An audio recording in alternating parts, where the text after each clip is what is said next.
At least 50 sophisticated weapons and explosives have been recovered by the patrolling groups in the last 5 days, and that has raised concern, which is why sources within the MHA are now looking into the issue. NSG help has also been asked for by the Manipur Police, by the state government. Arunima now joining us, getting us more inputs on this. Arunima, is there any confirmation from the Union Home Ministry of how they're going to take this forward?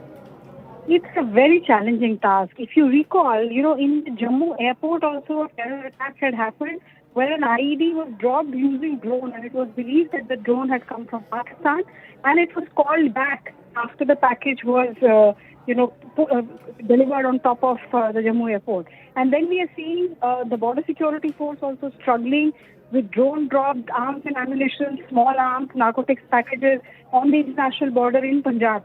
Every day, BSF is seizing some drone or the other. So that seems to be the latest technology that is being used across the world and in India also. And these insurgent groups in Manipur also taking advantage of it. So what is the answer available?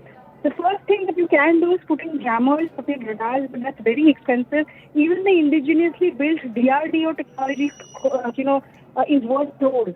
So how many can you really deploy? Because the radius of the radar is limited to 2 to 3 kilometers. That's first challenge. Second, because this is a hilly area in Manipur, this is countryside, it is unpredictable as to which direction the drone will come from. If you're going to target civilian areas, it's a bigger challenge. You can put in radars to safeguard your vital installations, like an airport, for example. But in civilian residential areas, it's a big challenge. So this has been brought to MHA's notice, and they're looking along with NSG as to what's the way forward. The questions also remain where these arms are coming from, who is arming these groups in Manipur. The drones are dropping these explosives, these ammunition, but where exactly are they coming from? A foreign hand, of course, will also be investigated. It's been suspected for some time now whether there's a China connection to what is happening. But one must understand that, these insurgent groups, whichever ethnic, minority or majority they might belong to, they have had arms and ammunition for some time now.